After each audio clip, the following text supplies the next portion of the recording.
What's up, everybody? We're back for part 2 with Rick Martinez, ESU officer, who was directly involved in the Larry Davis shooting, well, the shooting of officers by Larry Davis, and then in the capture that I just found out too, because I just saw a picture over there, which brings the story full circle. But just to give a recap, Rick, welcome back for part 2. Thank you. Rick was an ESU at the time. He's a young guy, man. 4 years on the job. Don't ask me how he got to. He took advantage of the equal opportunity employment opportunities on the job against his will, probably. He didn't know. And then this incident happens 4 months into ESU, where you go to grab a body that's supposedly responsible for the murder of 4 or 5 drug dealers.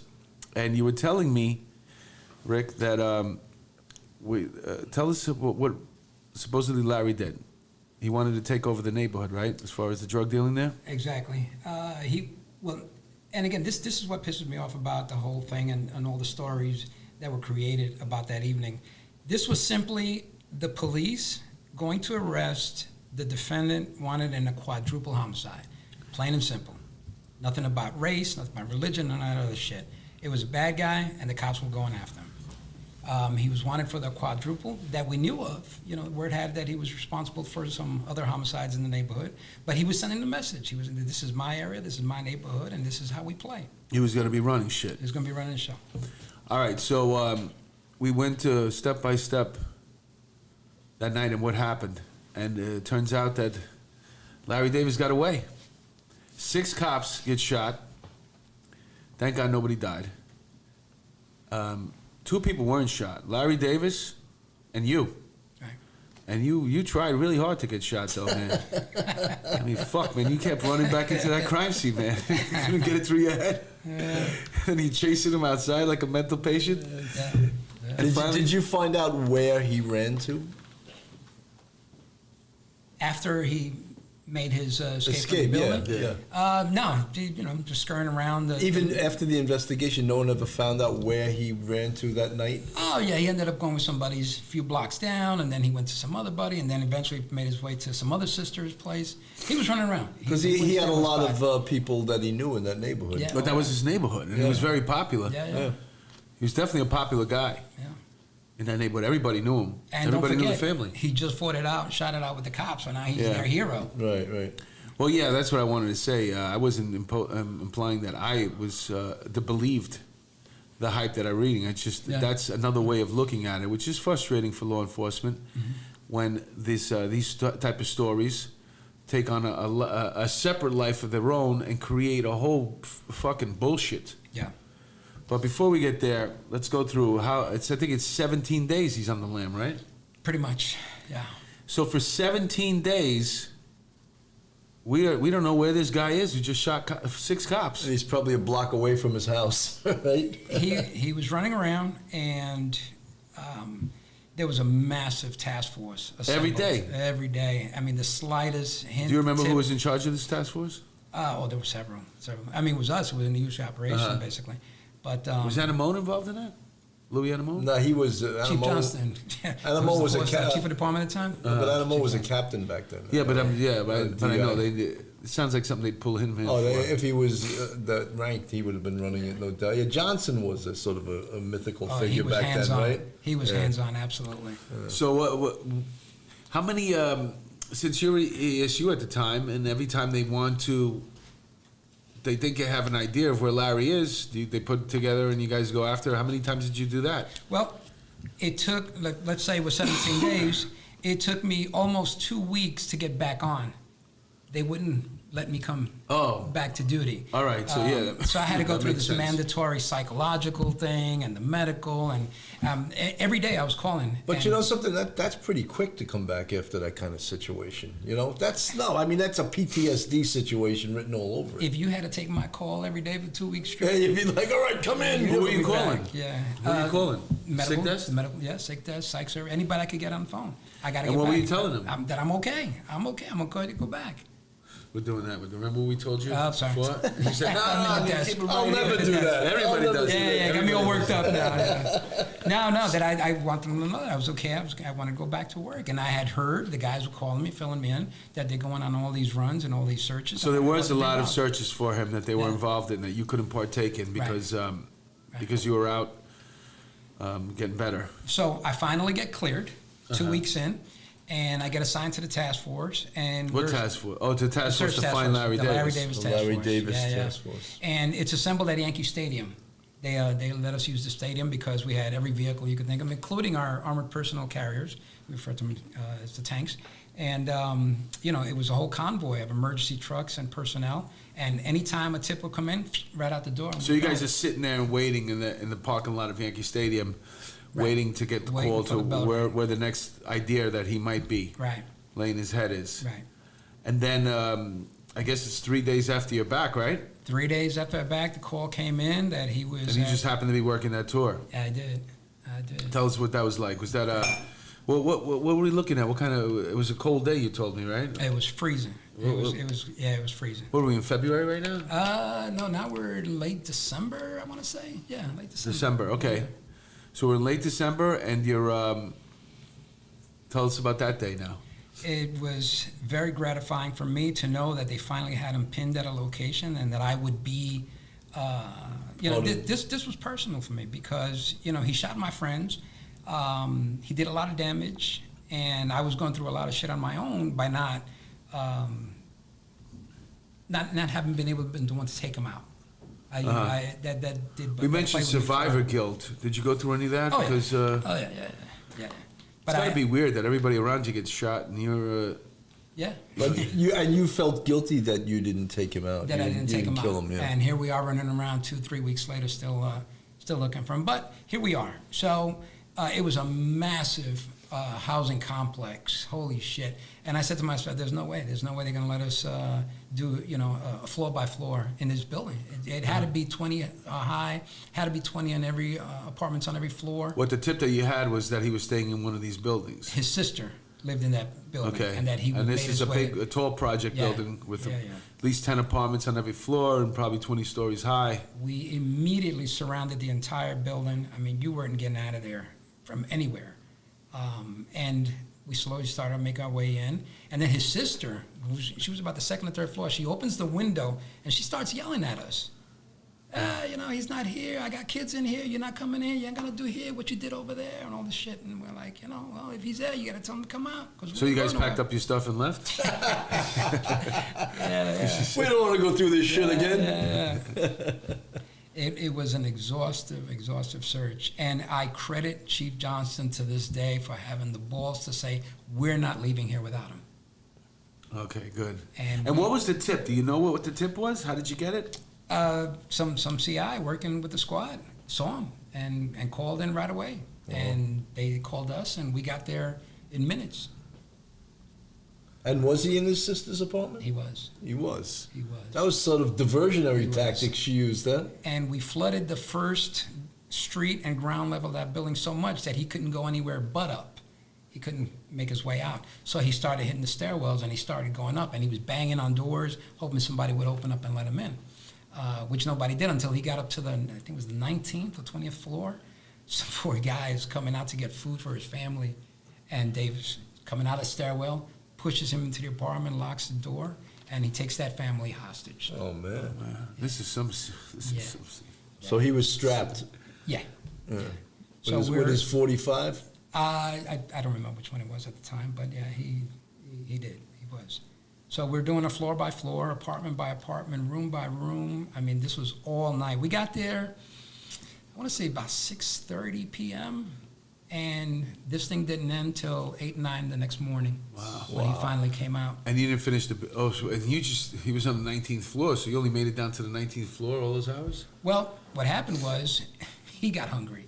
So he tells the husband of the apartment, of the family, go downstairs and bring us back some food. Of course, he's going to tell the police. So guy comes down, the first cop he found, hey, he's in my apartment. Oh, shit. Yeah. So we went flying up there, and we put the body Did you bring bunker. him food? Oh, yeah. I mean, they didn't have food in the apartment? Or maybe they didn't like what they had. I'm not eating this shit. Go give me something else.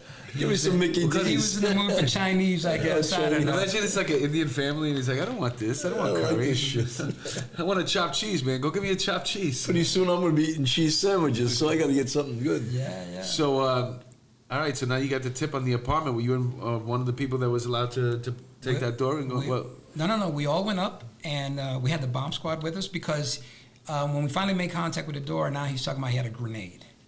So now we had to bring the bomb squad in. We put up the body bunker in front of the door. We had one of our issue guys put on the bomb suit. It was just a cluster at that point. And it was, and then the hostage negotiating team, best in the world. They did their thing, and they were talking to him all night.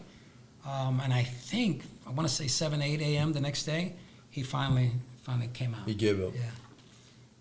And he came out, there was no fight. No.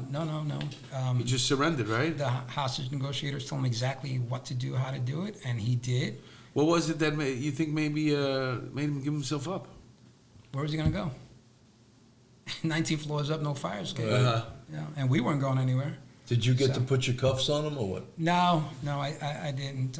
In fact, they worked hard to keep us separate. Yeah, no, I didn't get to They do thought that. you were going to try to take some But kind of revenge? I got to tell you something. The night of the shooting, I would have sworn a stack of Bibles. This guy was 6'5", 250. Uh-huh. When he was in front of me, I was like, He was small? what? He was down to him. But apparently he was an intimidating figure, and he was very...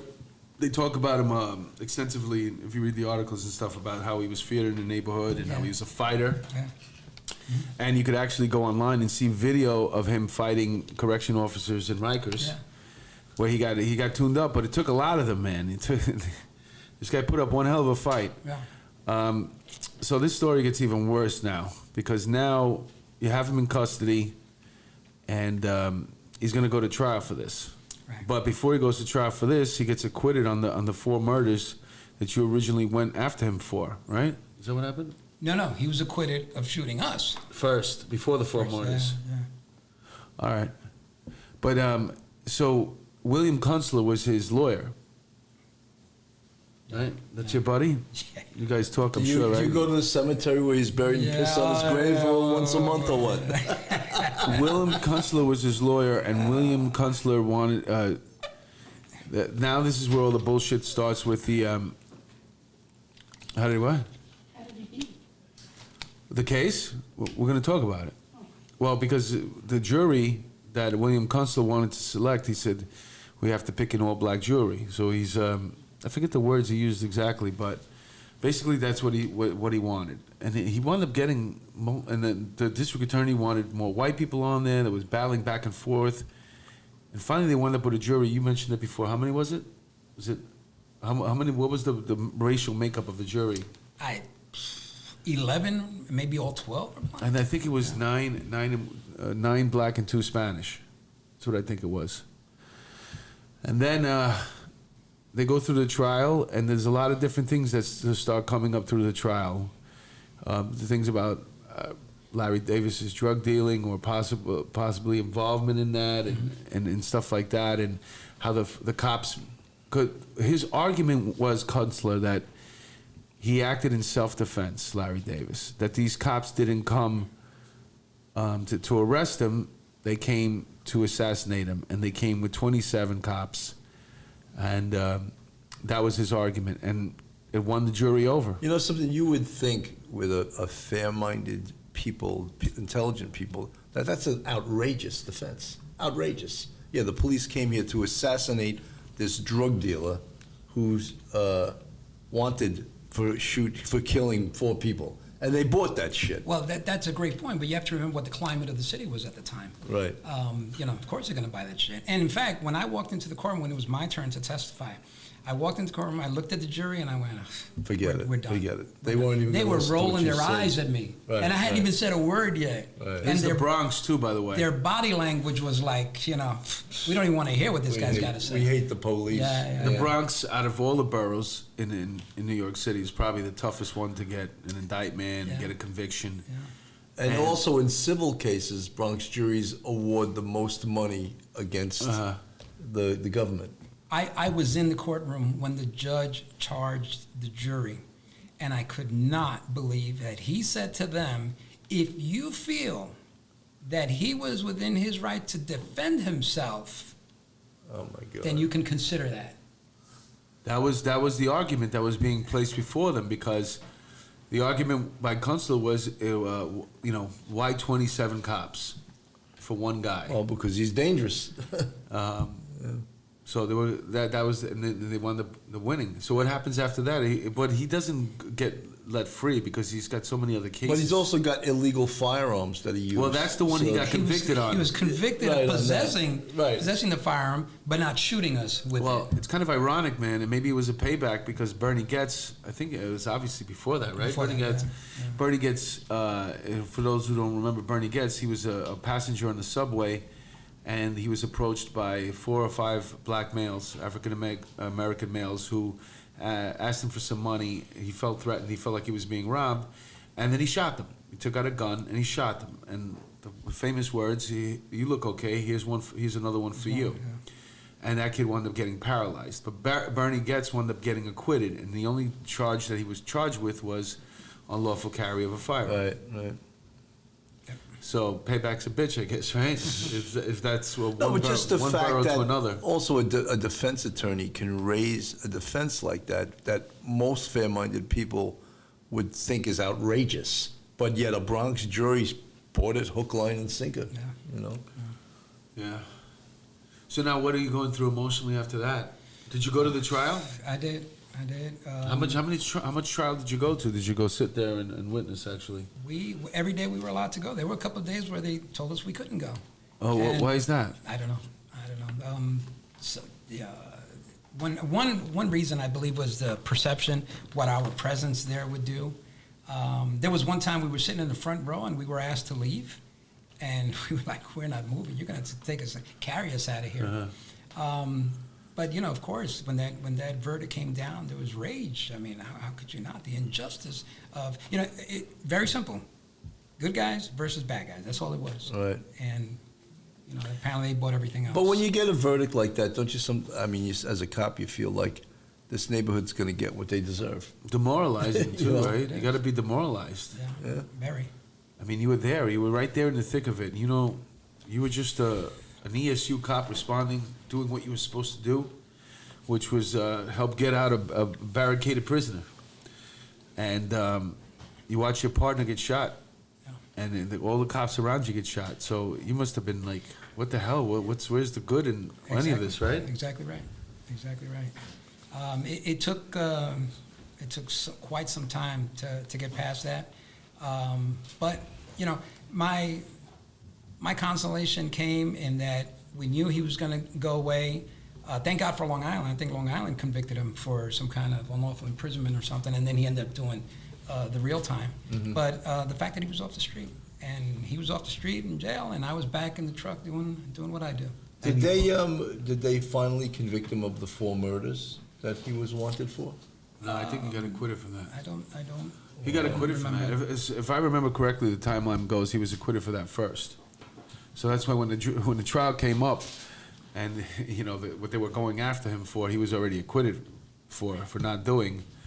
Then I think it was easier for them to acquit him But on that too. even in prison or in Rikers, we mentioned before, he was an authority fighter. Right? He wasn't a model citizen. No, He wasn't a he model fought the prisoner. corrections He wasn't officers. getting out for early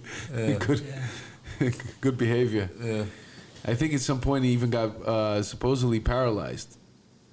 There's a video, like I said, of him fighting with correction officers, and that video, he was mentally paralyzed. Like I think he could have physically gotten up, but he was confined to a wheelchair because he felt like.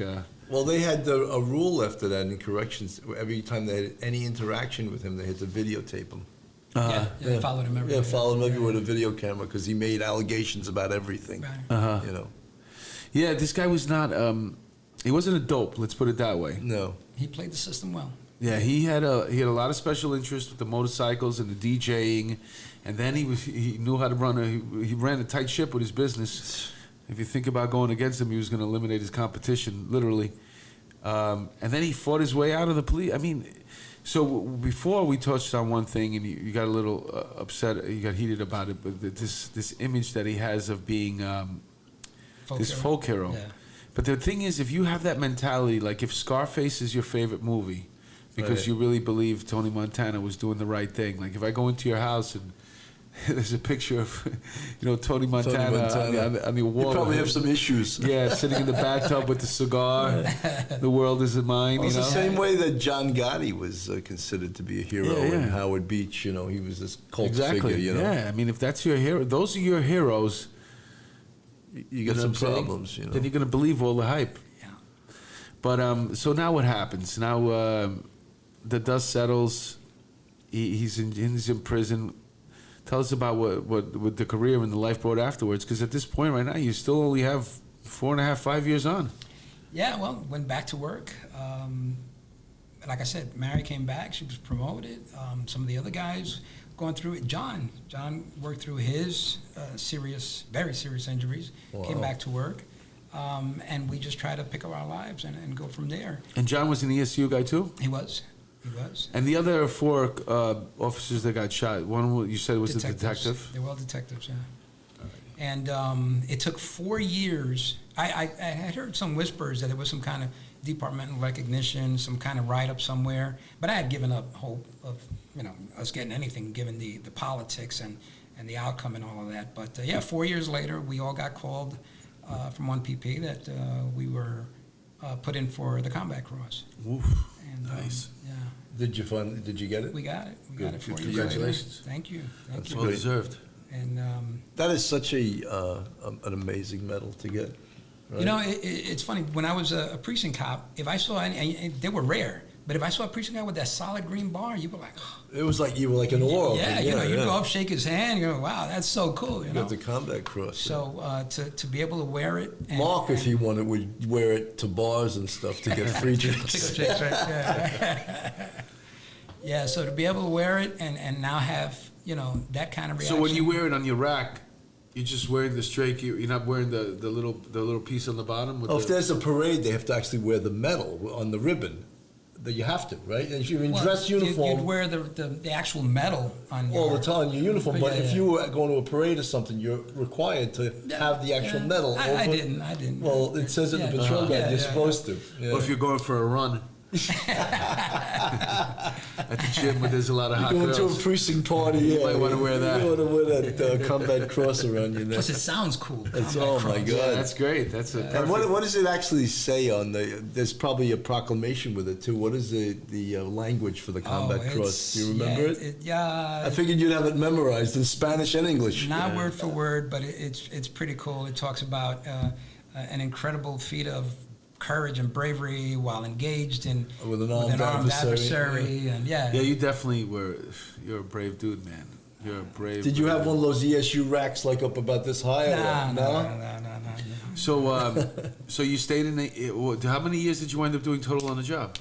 I got hurt on my 15th year, so I got 3/4 out, and then Was it jumping over a fence again? kind of. Yeah, No, it was that old.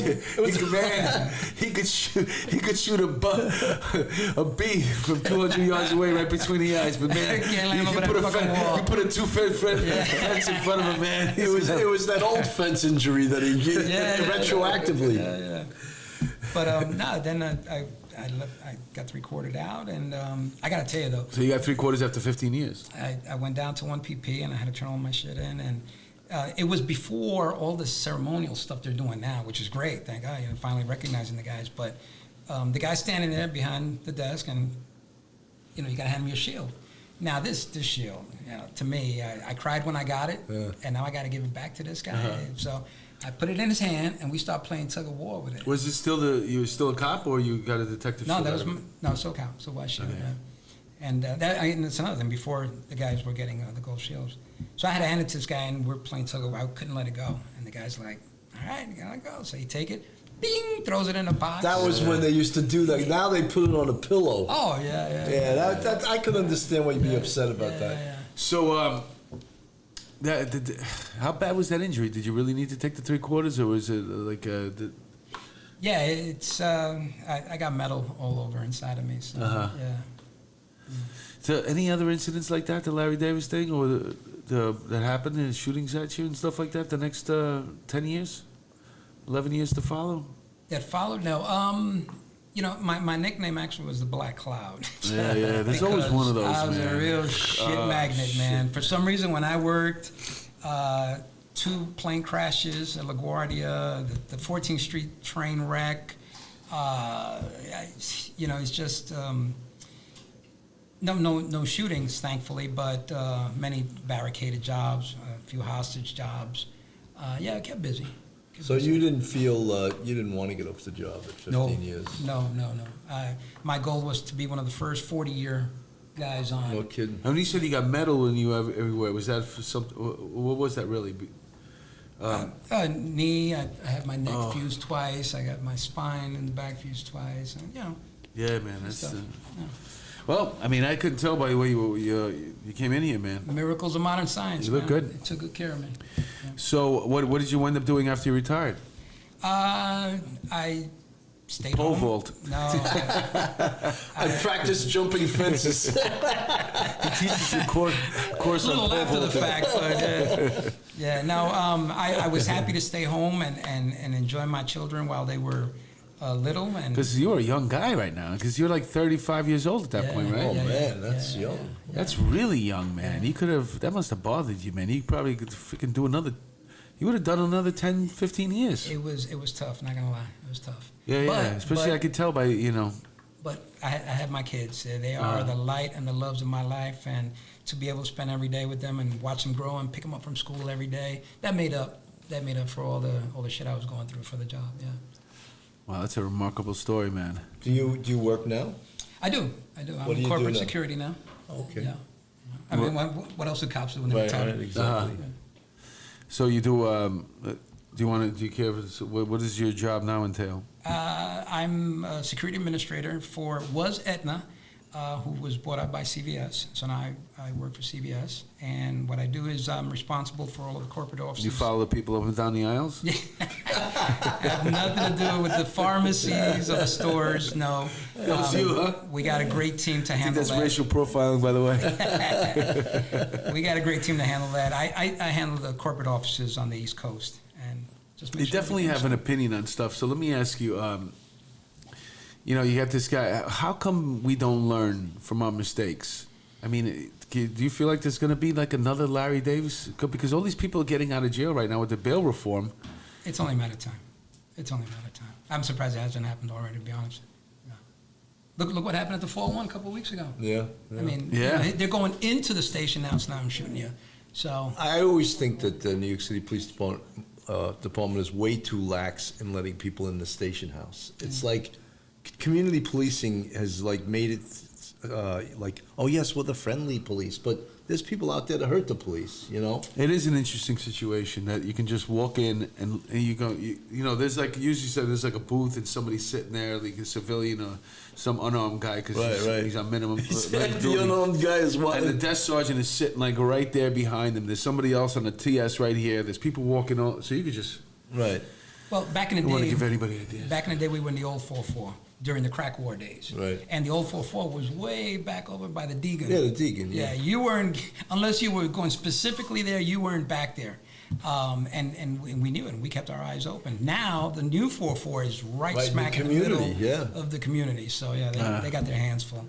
But it's like you go to another place, you go to Nassau County, there's the buzzer system to get in. There's cameras, there's all kinds of stuff, Should be. Yeah, there should be. There definitely, and why wait till another freaking shooting or something like that to happen before you do it? Fuck, I was gonna Politics. That's why. Yeah, who knows what's gonna happen? I passed a uniformed officer yesterday. I went up to him, I shook his hand. I said, listen, I'm retired from the job. God bless you for what you do and at the time that you're doing it. And he's like, I want to be you. I want to be retired. I was like, I get it. Yeah, but you know what? Nothing changes, though, really. You look at these guys and you think, they're facing a lot of shit. But then you go back and you look at the fanfare for this freaking animal, Larry Davis, that was going on, and the people cheering at court when he got acquitted. And he said, nothing's changed. Yeah. If anything, it started softening up a little bit. Now it's starting to spike up a little bit, but it's nothing like what it used to be, man. I think that policing is cyclical. You get good times and then you get bad times, and now you get real bad times, and hopefully it'll come around and be good again. Let's hope. Yeah, Let's hope. we really gotta hope. You got any advice for anybody, the young officers out there? One thing they do in ESU now, which I think is amazing, is the day before they graduate the class, they have what they call a Heritage Day. And they bring in the old dogs. The old guys, that's The old great. guys to Yeah. come in and talk and give them stories and share their wisdom and experiences with them and give them advice. And you go do that? I haven't done it yet. They just started. They Well, just started that's a doing great this. thing. I mean, So- if I was gonna, you'd be like my number one pick, maybe number two. I think the police academy should have you and I come in and No, tell Savage them. was. What would you I say? said the police academy should have you and I come in and tell them how their job really is, you know? Yeah, that would be great. One of these days, we're already getting asked to speak at places right now. So, yeah, man. So, I had a question. One more thing I wanted to ask you. Now I forgot. Bill, you got anything for him? Yeah, I mean, I know you don't want to say this, but tactically, obviously, something went wrong that day. And look, I would be the same. I'd want to defend everything that happened, but something happened really bad happened. I mean, in retrospect, how would you have done it differently, you think, knowing what happened? We learned some things from that night. We did things a little differently afterwards. In fact, David's job, I think, is responsible for not only ESU, but other tactical units, and now how they handle barricaded situations. Okay. So, we learned from it and applied it, and hopefully it does not repeat itself. Well, it's just like a lot of times the ESU would use those flashbangs. Mm-hmm. And now, because of an incident that happened, I still remember the woman's name. Her name was Alberta Spruill. And in the 2-5 precinct, they threw a flashbang in her apartment, and thinking it was a drug dealer's apartment, she died of a heart attack. Yeah. That cut the use of flashbangs like 100%. I think after that incident, you had to get permission of the chief of the department to use one. Well, we didn't Yeah, have. we'd like to use a flashbang. No. We didn't have flashbangs back then. Yeah, okay. no, we had very little back then. We did a lot, if not as much as the guys that do, with a lot less toys. Yes. If we had all the stuff they got today, holy cow! It would Right. have been a totally different story. Even send the dogs in, right? Yeah. I'm going to be starting I guess you could call it a petition to change the name of ESU to SWAT, and I'd like you to be the first one to sign, just to create some uniformity around SWAT, around our country. I'll take it. Do you have any of those like ESU cars like we have here at home? You have the truck? Hey, I watch. I was saying I've watched every one of your shows, and that's I've great. always noticed you had the white and the green, but you didn't have the blue one. So we I'm happy threw to it in see there. that. We got to get the real size Yeah, one yeah. though too. You Missed know? the whole generation right there. That's man. right. You can fit a whole pizza on this dashboard. Yes. Remember that? And you keep it hot. Just turn the heat up. You keep it hot while you're driving into the precinct. Absolutely. Because cops like to eat, right? I gotta. Oh my God, Got it. we eat cop food, pizza, Chinese food. What a great! It's just a phenomenal story. It captures everything with the '80s there, the crack epidemic, the Bronx. I'm surprised. Has there been a movie made about it?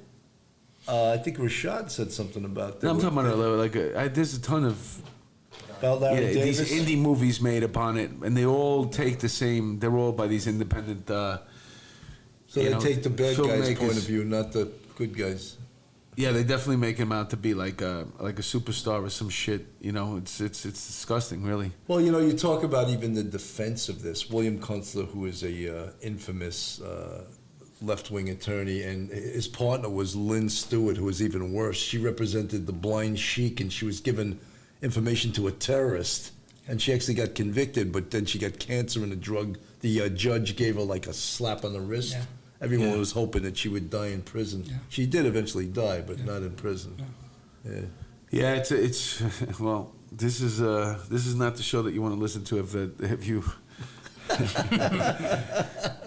have those type of sentiments. If you like radical lawyers, But even the defense, like you wonder, like how does an attorney raise a defense that is a total fabrication? That's okay to do that. Well, what would you do? Think about it. Think about put yourself in that situation. Shit, man, 6 cops are shot out. Fuck. It's gonna be tough to beat this one. Yeah, but then he We comes gotta up with do stuff in the defense that beginning. it was self-defense. That's Yeah, I well, mean, yeah. and nowhere else but the Bronx would the jury believe it. Well, that's another thing too. We probably said it to him. Well, thank God it happened in the Bronx. Yeah. And what do you think about that? Your hometown, and I mean, you know, when we say stuff like that, I remember I used to go to court returning people on warrants in the Bronx. I've had a Bronx return warrant, and as I'm bringing them in, you always get the people that are waiting in line to get into court, and they're motherfucking you up and down, and fuck the police, and this, that, and the other. And I would always point to the guy in cuffs. He's a rapist. Yeah, right. Yeah, he's and then the guy would look at me. I'm not a rapist. This is a driving unlicensed driver. It's a 5'11". I'm like, yeah, I know. That's just between me and you. But I just did it for them. Let's get in here. You want me to let him go in your neighborhood? Yeah, because once you tell them that, they're like, oh, okay. Oh, at least you're doing something. Anywho, man. Any parting words, Bill?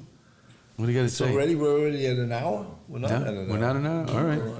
I think we could. So, Rick. Well, we got the scrapbook, too. Yeah, we get the unbelievable We're going to show the scrapbook. scrapbook. At the end, we're going to include that in, right? So this incident must have defined your career, your police career. I hope not. I hope not. I like to think that I've done some good things for some good people. There are, emergency service, SWAT, Special Weapons and Tactics, that's one aspect why we did. Emergency service also did heavy rescue. Right. So there are people walking today because of rescues that we in emergency service. So I'm just as proud of those, and I would hope that those would define me just as this one incident did. Absolutely. You know? Absolutely. Rescuing, I've seen, I don't know if you ever watched that show NYPD 24/7. They had a great rescue on the bridge over by the Henry Hudson Bridge. Okay. Where a guy was trying to commit suicide, and they actually rescued him off the bridge. It's pretty impressive. I mean, also, people, jumpers going up on bridges, suicidal people, and you work hand in hand with hostage negotiation, Absolutely. right? And it's you guys do amazing things, And that's, I goof on the fact that, when the public needs help, they call the police. When the police need help, How much they call you're the constantly ESU. going to training, though, right? ESU? Oh, sure. There's constant refresher training. There's on-the-job training. You're always training. You're always training. Absolutely. Yeah, I'm trying to think of. I don't know if I would have been good at ESU. No? I don't like heights. I'm not a good heights guy. That's a very small percentage of what I know, but if you got me and you're stuck with me, I'm like, dude, you got to do If this. you're- I'm going to wait here for you. How about what special skills do you have now that you learned in ESU? Wow. That's a great question. In fact, you have to have something, a skill, let's say, to get into emergency A service. carpenter, a plumber, electrician. Plumber, mechanics. Yeah. Right. So everyone contributes something. What I have today. Fence climbing ability? No, we've established that I failed that miserably. Thank you. If we gave every cop a Swiss Army knife, do you think we could eliminate ESU? Just kidding. How is that? Sometimes you ever have to, because I know you guys got so many contraptions in that freaking truck. You ever just go, you know what? Let me just use the Swiss Army knife. No. Huh? Yeah, I always worked with guys that had that huge Swiss Army knife, and they always wanted to be in ESU. But it's those guys. What's the other name of that tool that has everything on Leatherman. it? Leatherman, that's right. Well, That's- yeah, well, that's every- the the name. Leatherman. That's what I meant. Yeah. But you know what I'm talking about, Yeah, right? There's Leatherman, always a yeah. guy, and yeah, don't worry, I got this. And he's also the guy that used to have the Slim Jim. It was always the guy that had a Slim That's Jim. right. You know? Yeah, but when you got a bottle of wine and, if you don't have a corkscrew, all of a sudden the guy pulls out that Leatherman. It's Exactly. All I ever used on that was the scissor anyway. Scissor on a cork. No, on the Leatherman. You ever take the scissor okay, out? yeah, Like, this is yeah. pretty cool. You can always push the cork into the bottle, but that's pretty Hey, lame. Right? one of the best things I learned in NSU was how to open a beer bottle with your handcuffs. Oh, yeah. that right? I didn't know. How did he do that? Yeah. Close them halfway in. Around the Brilliant. can. Oh, shit. That's fucking brilliant. The Bronx. You know what I learned? Teach you that early. You know what in I the learned in Bronx. FTU? Never use beer bottles. Always grab a can. Always take the cans, because the cans, you just go right back in the bag, toss them out there. They're light. Yeah. You don't have to look for bottle caps. That was a lesson I learned. Do you stay in contact with some of your ESU comrades from years ago? Absolutely. In fact, every April, usually the 27th, we have what we call Day of Remembrance. And we honor the guys that we lost in 9/11, all 14 of them. We have this association called REMA, Retired Emergency Man Association. And we have luncheons, we have dinners, we get together frequently. Guys need help with anything, and we're there. That's important, don't you think? Oh, absolutely. That camaraderie. I mean, Yeah, it's. yeah. I sort of got away from that for a while, and this has brought both Mark and I back into it, which is great, you know. Yeah. Because when Yeah, you're I'm away very from- thankful for this because it kind of sort of keeps me in touch with the job, and I also work at the police academy doing some acting there, so I like to still be around it, you know. Sure. Mark does like PTSD and suicidal cop reenactments. Oh, good. Yeah, at the academy. So, Training for the Wow, yeah, man. that's important work. yeah. No, it's pretty cool, man. It all kind of sort of all goes hand in hand, you know. Yeah. I enjoy working there because I like to see the young guys. You know what I'm saying? And it's just to see what you know what's coming up and to tell them, don't do it, man. Get out while you still can. You know, it's amazing. Like, and you said you watched almost every episode of this. We've had some unbelievable people on this show. I'm sitting here Yeah. like I'm not worthy. Yeah, no, considering you we've are had worthy. here, You're you know, definitely worthy. really But to us, it's like a impressed. hall of fame. And then it's so great to talk to these people Yeah. and to meet great cops and to let our audience out there say, these guys were on this job. These superstars. This guy did this guy did that. You Can know? I tell you that after weeks after the shooting, and I guess it was after the trial, started getting phone calls from these talk shows Yeah. that wanted us on there. Nothing to do with them. Turned them down flat, absolutely not. Right. Here, many years later, the job reached out and finally wanted, so absolutely, and that's the podcast I was referring to earlier, Breaking the Case, hopefully be out soon. Yeah, you're gonna be. Those other shows, they're gonna sandbag you. That's for sure. Oh, yeah, no. Yeah, they just want to take Yeah, what you yeah. have and use it. It was obvious. It was Yeah, obvious. yeah. So Yeah, we yeah. turned them down flat. Yeah. Absolutely. But then I get to come in and hang out with you two guys. Oh, that's And if there's anybody fantastic, out man. there who's a producer or think a so-called producer, and you live in LA, and you're gonna send me an email asking me to get involved in some conversation with you on the phone, and then we're gonna do a Skype, and I'm gonna tell you all these fantastic stories. Fuck off! You're not getting nothing for free. We get the scam. Bill gets it. I get it. Mark, you know what I came up with? I'll talk to you if you put $100 in my Venmo for the first hour. Yeah. Well, at least Right? Oh, Yeah. can I just add one quick you can thing, add whatever you please? want, man. So you asked me earlier what I do today in terms, aside from my full-time job, I've also gotten involved with a very worthwhile and honorable and interesting project. My dear friend Bill Richards is the CEO of Tower Beverage. Okay. And it's a sparkling water, it's a craft soda, but it's mission driven in that the sales of this are going to go to help the families of first responders. Oh wow. Particularly those fantastic. lost Good. from 9/11. So towerbeverage.com, go check it out. Yeah, And maybe we could have them advertise on the show. That would be great. We're gonna looking try for to- advertisers. If you're out there and you want to advertise on the show, reach out to us. Absolutely. Well, it'll be launching nationwide very, very shortly. So That's- we're very excited. What's the name about of it that. again? Tower Beverage, after the Freedom Tower. And where can you find it? It'll be out in all the stores. Okay, oh, soon. it's coming out. It's All coming right. out soon. All right, yeah, good. Yeah, I want to see what it tastes like with vodka. Oh, it's great.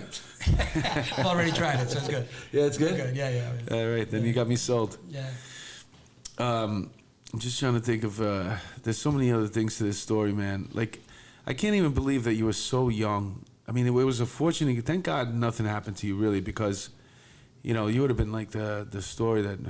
Forget it. 35 years old, man. Getting But old, at 24, when this heavy duty incident happened, man, this gunfight was going on so long that you took your partner out, you ran her over to the hospital, you gave an assignment to a veteran officer, then you ran back. That's right. He's barking out orders at the age You of grabbed 24. somebody else, you brought them to the hospital, you ran back.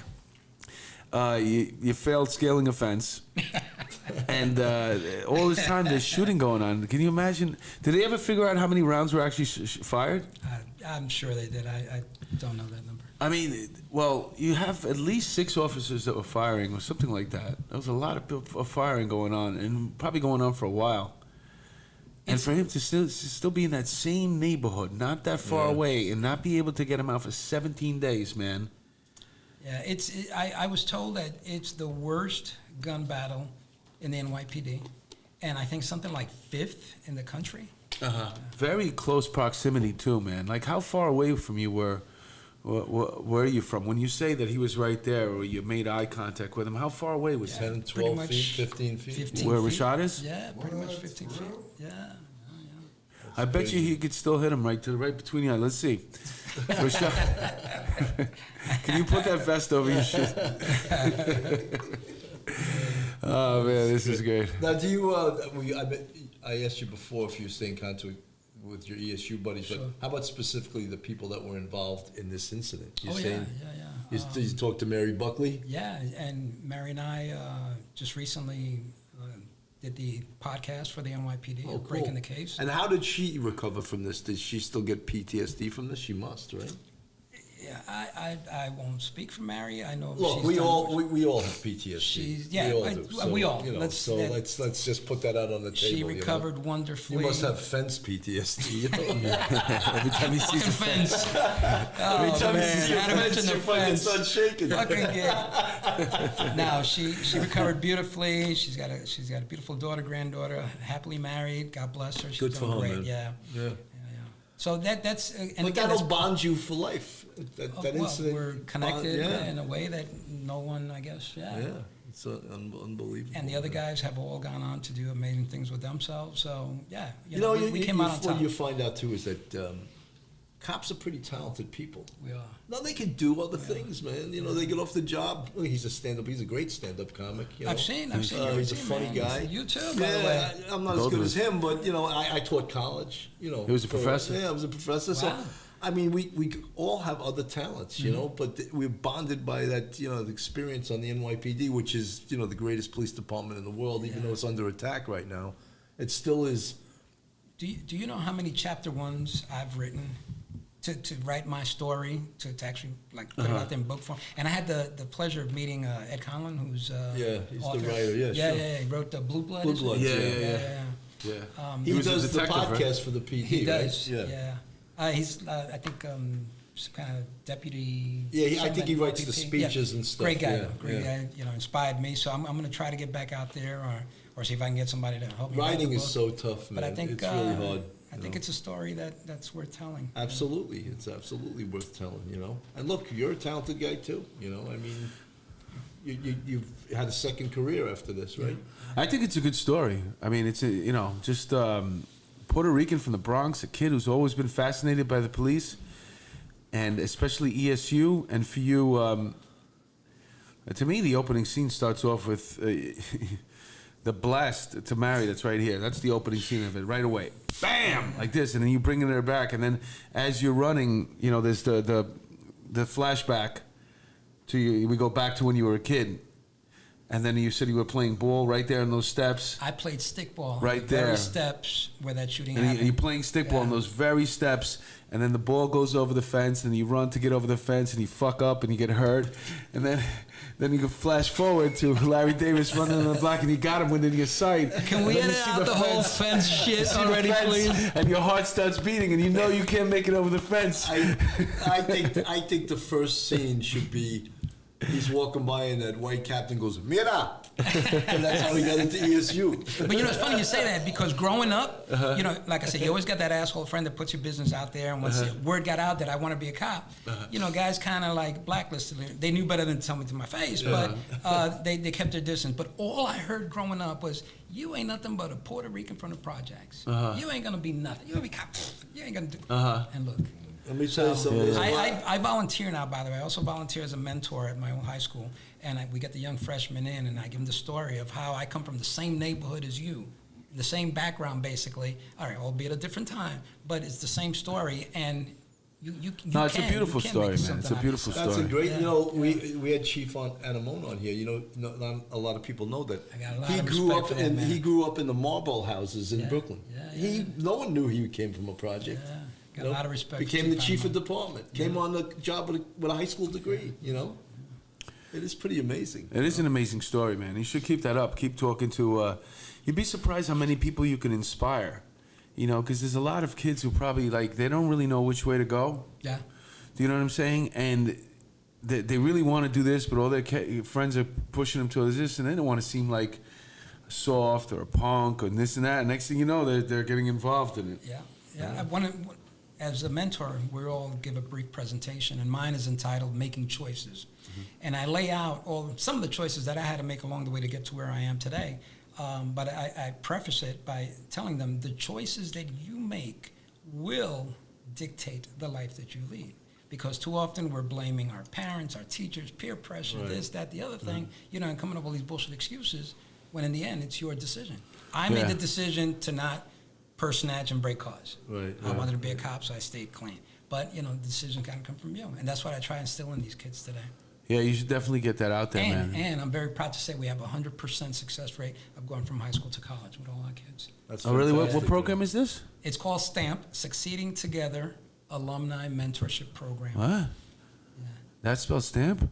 Succeeding Oh, Together you lost me with the C in the succeeding. Alumni Mentorship Succeeding Together Alumni. Mentor Program. Ah, that's pretty good stamp, man. That's Put a stamp fantastic, on it, man. You always feel great when you see a kid that you meant to do well. Yeah, that's what it's all about. That's what it's all about, yeah. We had the guy, the boxing guy was here. I forget his name right now, but he had talked about how some of the kids he taught how to box. He sees him now. The guy's the general manager of a. Joe Murray? No, not Joe Murray. He was on last week. Rashad, what was his name? He was a sergeant on the job. Oh, the boxer? Yeah, the boxer. Yeah. He just said how some of the kids he's trained. One guy was like the head of a car dealership. The general manager was like. The guy came up to him and said, "Oh, you taught me how to box years ago, and here I am." Yeah, boxing's a great sport for that, man. Yeah. That's definitely anything that you can do to get out there and help a lot of these kids, especially like in neighborhoods where it feels like they're surrounded with stupidity. Yeah. And just nonsense. When I was in the 4-4, I made it a point to always bring the kids and talk to the kids. I put them in the radio car. I let them play with the lights and show them that we're people. We're people. Then not to be afraid. And absolutely, some because the neighborhood's teaching them otherwise. Exactly. That we are the real, the real people, and we bleed, we cut, and we have feelings and all of that stuff. One quick story. Sure, good. 4-4, late at night, we get a noise complaint. We round the corner, and it's a hot summer night. Everyone's out because nobody's seen the apartments, so everyone's out in the street, and they're blasting the music. So the guy I'm working with is like, "Oh man, we're gonna need backup on this one." I'm like, "No, let me try something first." We pull over. There was a woman sitting on a milk crate. They were playing dominoes, and the music's going, and it's hot as hell. So as soon as we pull up, everyone's like, "Oh shit, the cops! They're gonna shut us down." So I put on my cop face. I stroll over. I look at the woman. I put my hand out, and she looked at me. And the crowd thinks I'm gonna take her in. Right. I took her to the middle of the street. And I started dancing salsa with her right in the middle of the street. Oh, my God. The roar that we got, the applause, holy shit, that's so great. great. They came, they That hugged is us. great, And I told the guy I was working with, you see. You ready to call backup, That's community policing You at gotta its talk to best, them, yeah. right? So Because you're the that's guy what who I saw. started all this dancing, cop dancing stuff, huh? All these videos.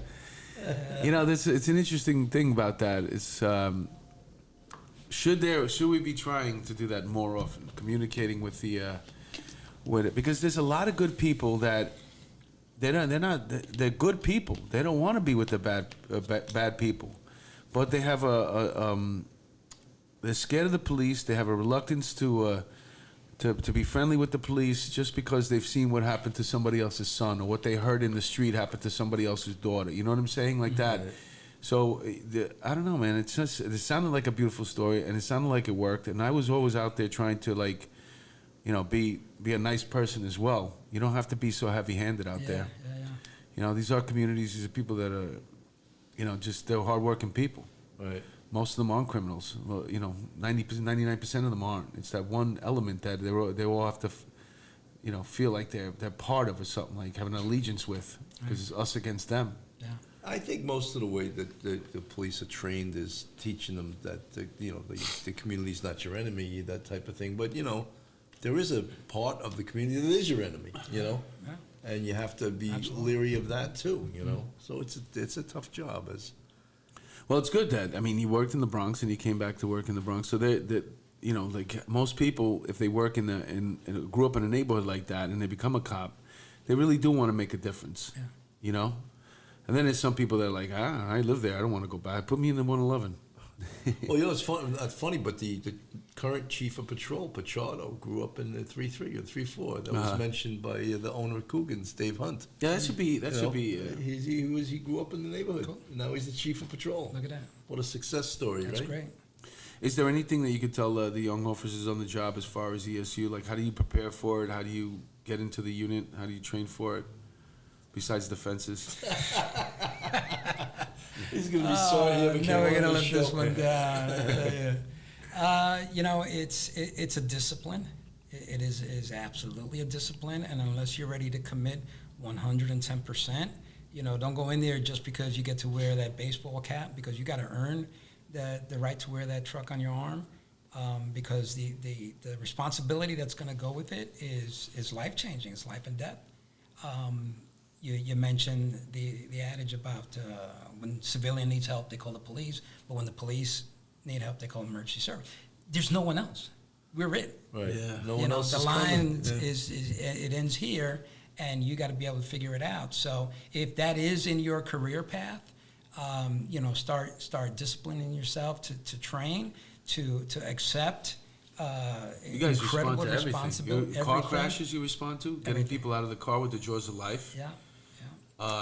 I've jumpers? I've seen things that I can only pray to forget one day, but in the end, we were there to make a difference in someone's life, and almost always, thankfully, we came out on top.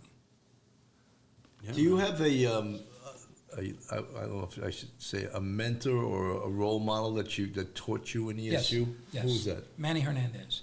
And Police what- officer Manny Hernandez. From the day I took that first step into 3 truck, he took me under his wing. Actually, before 3 truck, and I don't think he remembers this, I was in highway on a car stop, and the guy's giving me a hard time, so I was leaning in a little bit, and I hear psh, psh, psh, and it was the air brakes from the big truck pulling up right behind, and Manny comes out, and, "You okay?" And I'm like, wow, yeah, that's so cool. Yeah, I got this. I'm good. I'm good.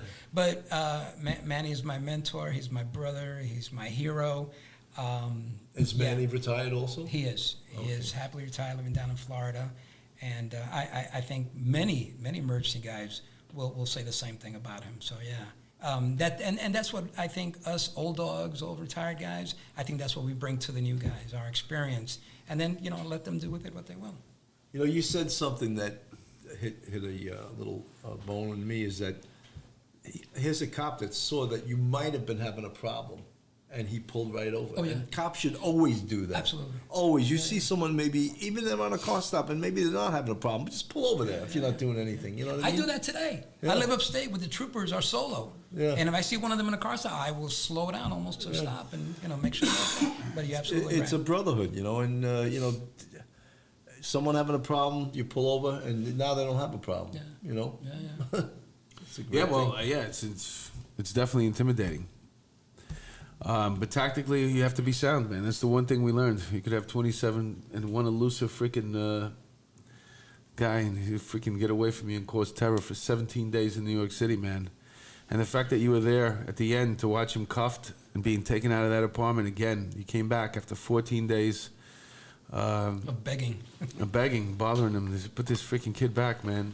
He's ready to go. The fact that you could be out there, man, and you said it was cold that night. You were freezing, but you waited out there. You waited until he walked past you, man. Yeah. That must have been something else to know that you got him. That was a good moment for me. It was a good moment for us. Yeah, absolutely, man. Absolutely. For I the mean, good look, guys. everyone on the police department has followed that job, has learned from that job. It's part of the annals of New York City NYPD history, that job, And I'll tell you how popular Larry Davis is that even though you put in a Larry Davis, and there's a Larry David who's a superstar. Right. Comedians, Seinfeld, comedians in cars, driving, having coffee. Right. If you put in Larry Davis will pop up. You'll get Larry David somewhere down the line, one of them, and then you go a little bit more, and there's more Larry Davis. Yeah.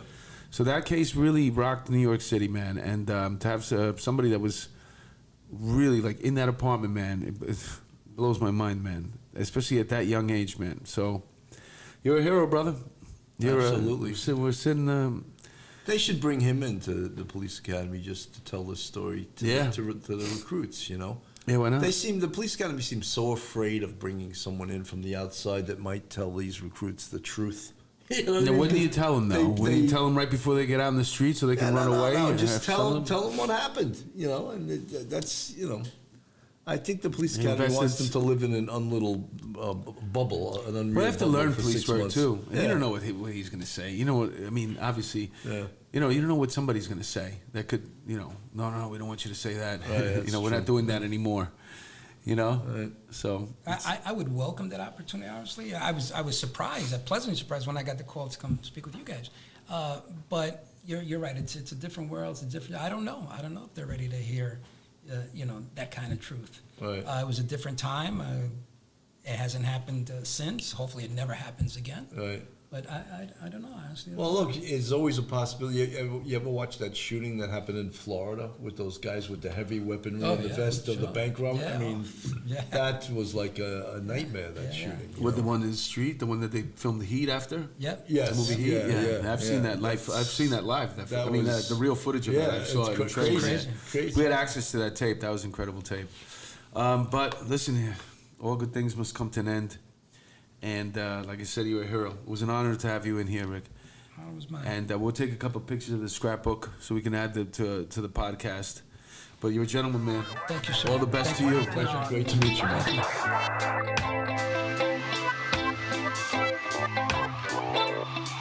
Thank you.